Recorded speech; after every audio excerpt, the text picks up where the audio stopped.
Hello, everyone. I'm just going to check in the group here and see what we're doing. Make sure. This is so exciting. Sunday Facebook Live is an interview this week. So I'm learning how to use this new technology.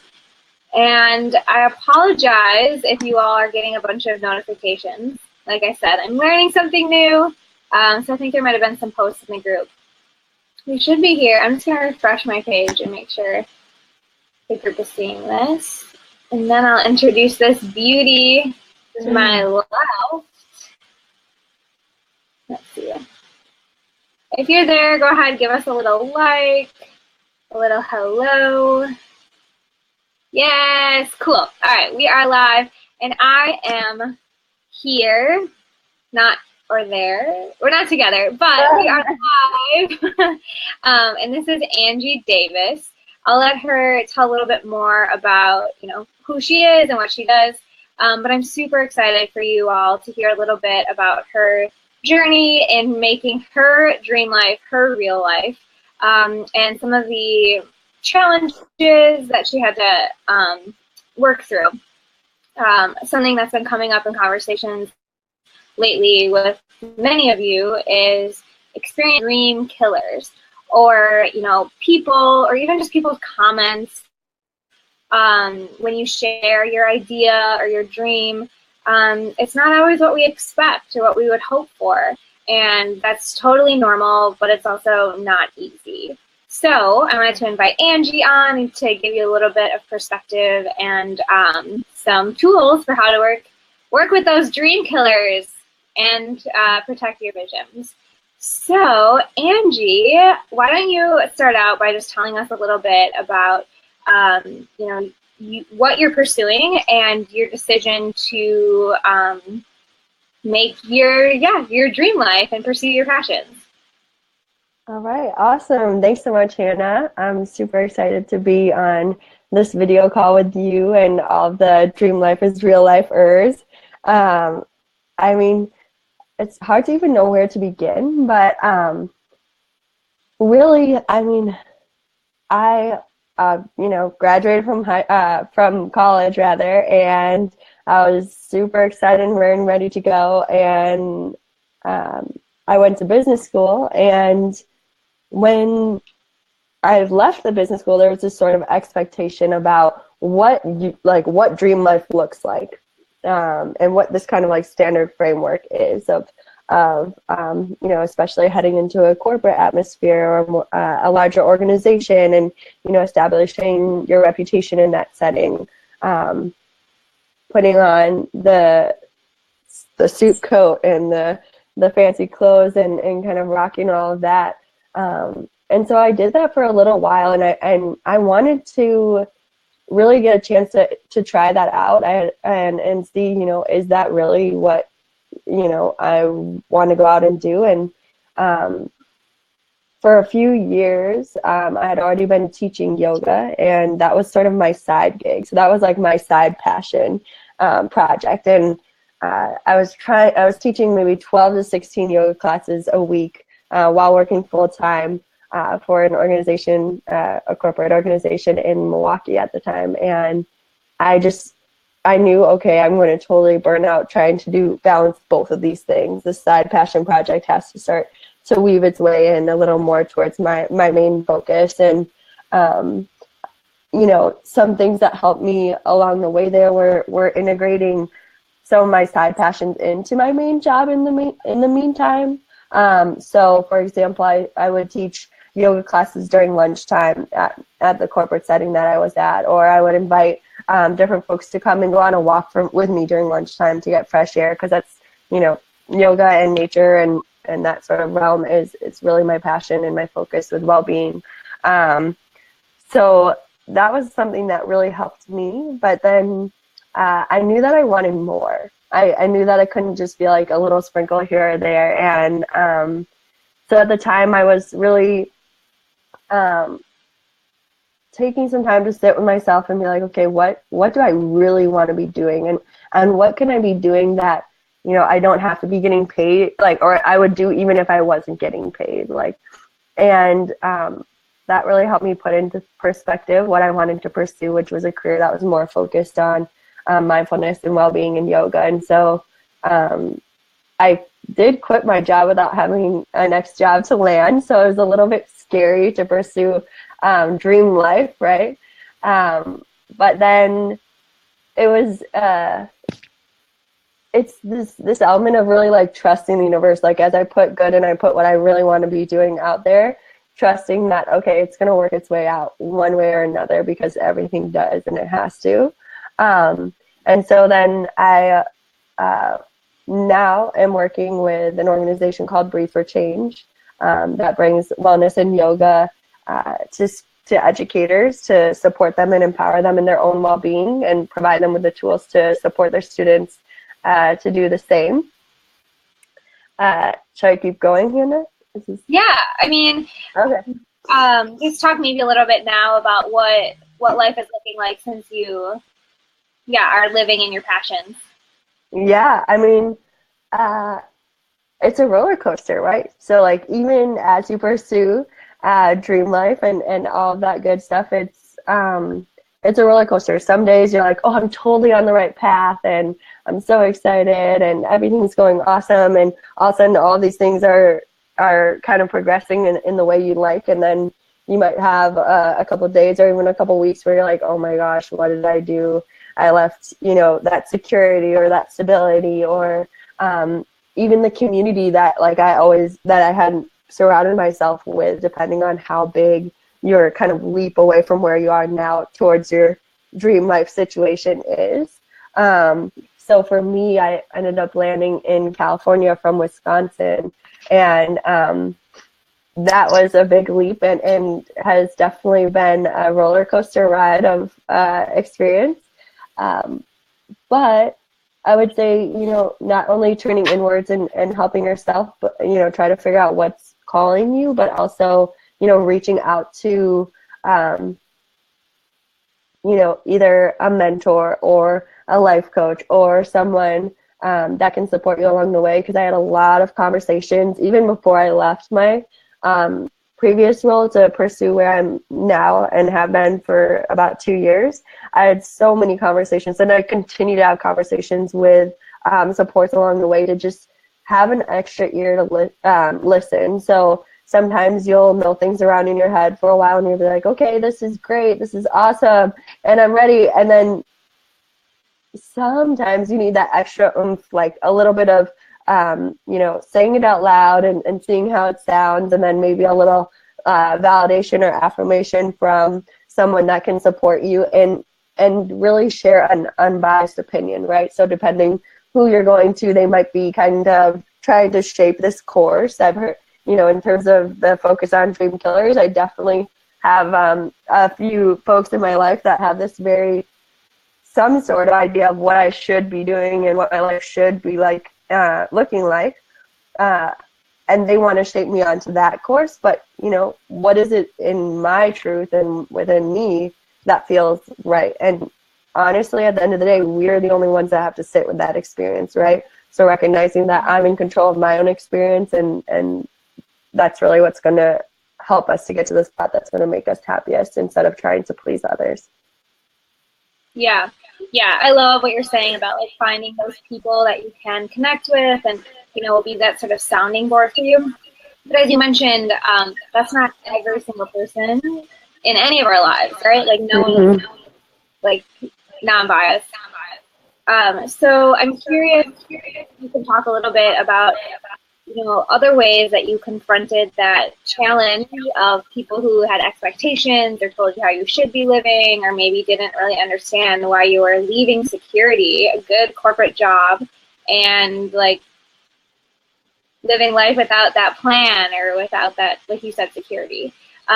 So again, could you just talk a little bit about what it was like to not feel support, and in addition to reaching out to mentors, what you did to work through those dream killers?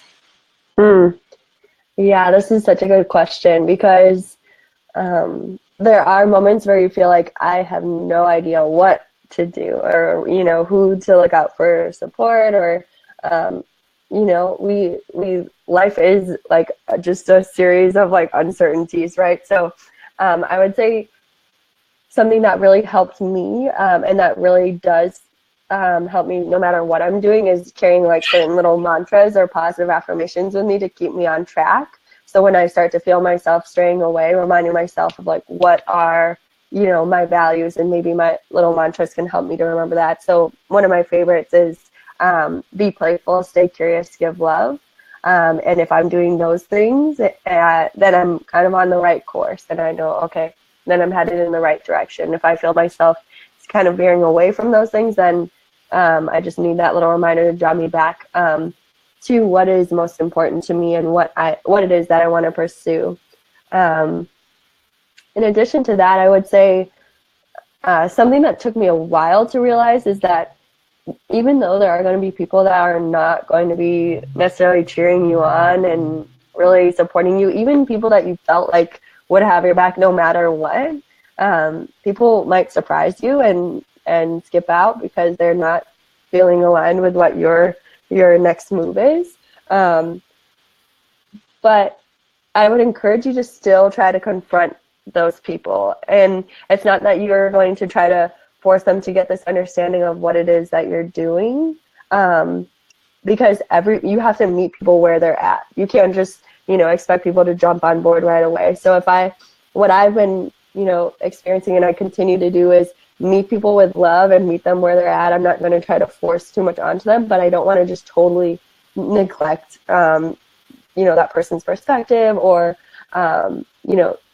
our past relationship and meet them with like anger or frustration or anything like that, because that's sucking my energy out and going to make things even more difficult for me to focus on what it is that I want to be doing. So those are a few things that I found to be really helpful.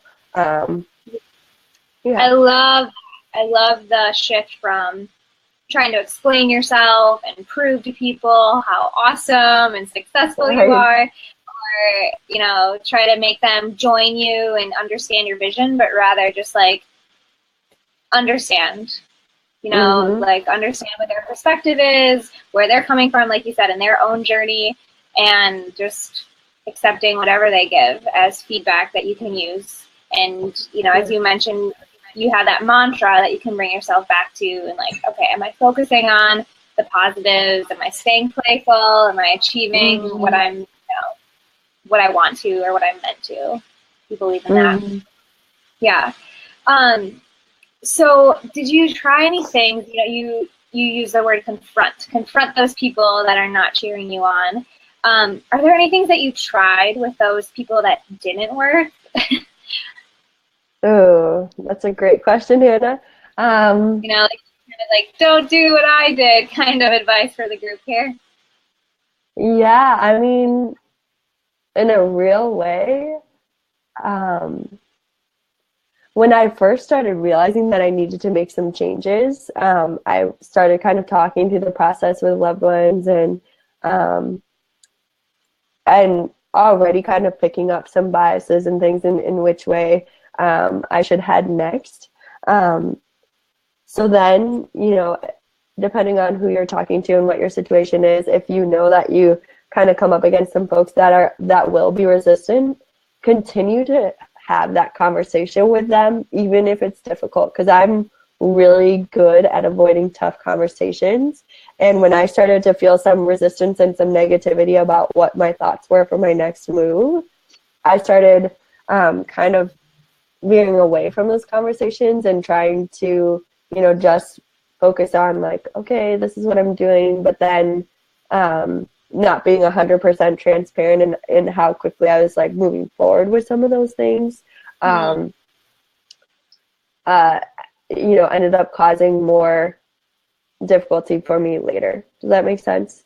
Yeah. So I think what I'm hearing is that, if you're going to pursue something new, or you're going to start working on your dream life or your passion project, to involve the people that you want involved, whether or not they're like cheerleading, just so that they are a part of the journey, and Exactly. maybe avoid some of the like startledness or the surprise, because I think that those feelings of like not being included or being really taken and, you know, like, yeah, being surprised, it just accelerates everyone's reactions. Yeah, right? definitely.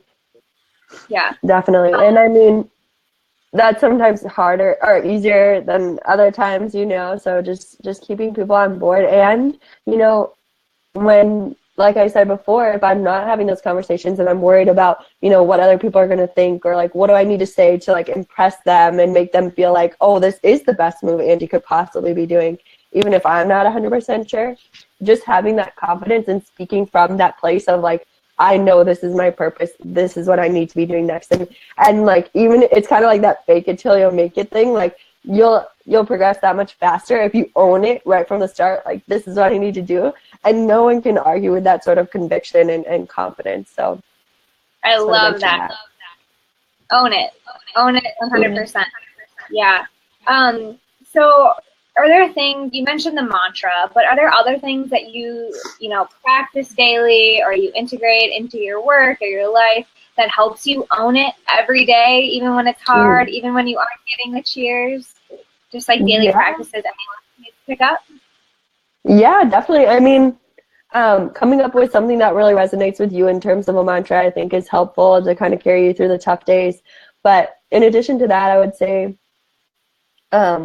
what is it, you know, you have your passion project or something that you're shifting forward, or whatever you're in right now, you're trying to make your dream life, and just recognizing that, what is it that really restores you and kind of like rekindles that flame inside of you when you're starting to feel like bogged down even within a single workday.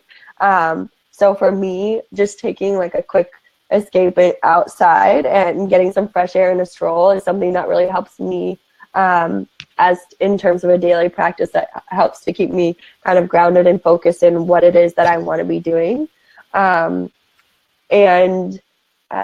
mean, daily yoga practice and meditation practice is definitely something that has helped carry me for the last like 10 plus years. So as much as you can establish a regular practice, and I'll be honest, for a long time I was like, okay, I need to be on my mat, and that's like my yoga practice. I have to get it in. But now I can even see, you know, a walk or just my meditation or something, like not being too hard on myself about like getting certain things in and connecting to myself in that way and making sure that my body and my mind and everything is aligned. But giving myself a little bit of an easier time throughout the day, and not, I used to wake up and be like, oh my God, I need to do this, this, and this, and like freak out and like run out of bed. But now I'm like, okay, I'm actually, when I'm a little more mindful and moving a little more slowly, I'm much more creative and I'm able to think through things more clearly and show compassion in all different aspects when I'm interacting with other people. So, yeah, those are just a few things, I guess, that are helpful. Plus, like, one of the more obvious ones is just like treating your body right in terms of like what you're eating and how you're hydrating yourself too. I can totally notice a difference when I'm not doing that versus when I am. Yes. And it impacts our work. Yeah. Yeah, it's huge. I mean, health is really everything, right? But I also love what you're saying is like having a good sense of self and like what it is that you need to do on a daily basis. For you, it's yoga, and you're looking at that in different ways. But I really like so you mentioned two things on the in the conversation so far that I want to put out to the group to ask themselves. One, you mentioned, what would I do even if I wasn't getting paid? So like, what is it you want to be working on, or like, is your true passion? And getting clear on that, and then trying to integrate it, whether it's a full, you know, for you it was yoga. So like, is it a full yoga practice every day, or is it just like a little more flexibility in general? So that first question of what would I be doing even if I wasn't getting paid? And then second, like, what is it that is going to make me like feel productive and good in this day? And then finding a way to weave it in, even if it's a 5 deep breaths, Right. or it's a really good health. Yeah, and I think that you and I both love yoga, but I think that we've identified that as something that makes us feel good and productive, and for everyone that might look a little different. Definitely. But making sure once a day you do have something that makes you feel good. It's sort of Huge. that little self-care, self-love piece that reminds you of why you're stepping into, the dream life aspect. Like why are you treating yourself to that? Oh, because I want to take care of myself better and I want to be happier. And so if you miss on that sort of daily ritual, then you're kind of shorting yourself a little bit too, I think. The why. Yeah, another great thing to ask yourself. Yeah. Yeah, exactly. A whole another live topic we can tackle another week. Well, this is awesome. You are dropping so much goodness. I love, just to summarize a little bit what you're saying as far as just figuring out what you want to do and not worrying about the logistics and the security, but just following your heart and your passion and knowing that it has to work out. Right. Like you said, and allowing that to happen and enjoy the process, but include as many people as possible on that process, whether or not they're the cheerleaders or the dream killers. They all are going to add something valuable that you can learn from, and maybe they can too, but not like shoving your dream down anyone's throat or trying to get them on in your parade. And so knowing again, like what it is why you are doing this, what it is that fuels you or fills you up, and focusing on those, whether it's a mantra or a daily practice. Right. And I would just add too, I mean, you're not serving anyone else if you're doing something that makes you miserable, right? Right? Like you're going to be able to shine so much brighter, and really, if you're stepping into your truth and coming from an authentic place, people will feel that. Yeah. Totally. And you are such a vibrant example of that.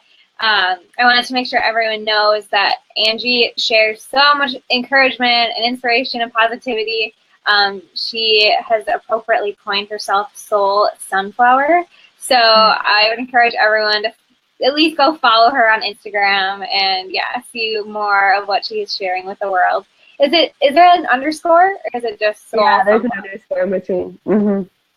Soul_sunflower. Awesome. All right, well, just one more quick question for you. Let's hear it. Do you believe that dream life is real life? Yes, I do believe dream life is real life. I think that there's this really great book that I'm reading right now, Sadhguru's Inner Engineering, the Yogi's Path to Joy. And it's all, he talks a lot about this idea that you have to go within, right? So like you're experiencing everything from within, and like he doesn't let anyone ruffle his feathers because he's in control, right, of his own experience. And so I think, each day, each moment, no matter what you're doing, whether you're like grocery shopping or folding laundry or climbing some mountain and doing something extravagant, it can be like a dreamy experience if we just take the time to kind of slow down and like soak up the sun and like check out the flowers and like, just kind of like slow ourselves down, because we can get so wrapped up. And I think that then we're able to tap into each moment being something sort of dreamlike. And I mean, just from like my interactions with you, Hannah, that's your mantra to the max. And I think that, it's just that reminder that what you put out there is what's going to come back to you, right? So, having that mindset and really owning it and knowing it, then it's just, you can change like literally the patterns in your brain so that you can embody and really embrace that. So I think that's something that you've really inspired me. And it literally, whenever I'm just kind of thinking about something or I'm feeling kind of like, I don't know, and then I like remember like, oh yeah, dream life is real life. I'm in control. I got this. Like, it's really helpful. Yeah, that's been a common thread in what you said tonight too. And that like when you take ownership, you totally own that, like whatever is happening externally, whether I'm working in corporate and teaching a billion yoga classes and stressed out to the max, or I'm moving and maybe not getting all the support that I wanted, like coming back to, I can choose this experience and I can decide that this is dreamy and make the most of it. At the end of the day, it's all you. Yeah. And we're all totally capable of choosing that dream life experience for ourselves. So again, I so want to thank you. Maybe we'll get some comments and we can like do this again if people have more questions for you. But again, I really appreciate you, and I'm so inspired by your commitment to making positive impacts in your communities. So yeah, go follow Soul Sunflower and drop us some comments if you have any, more questions for me or for Angie, or you totally disagree with something we said. Let us know. This conversation is to be continued. Awesome. Thank you so much, Hannah. Thanks for having me on. Yes, of course. Thanks everyone, and I'll see you next week live once again. So go out, ask yourself this week, what would I be doing even if I wasn't getting paid? And what do I need to do each day to make myself feel dreamy, or, focus on the good at some point in my day? And yeah, maybe set those intentions tonight and go make it happen. Awesome. All right. See you guys.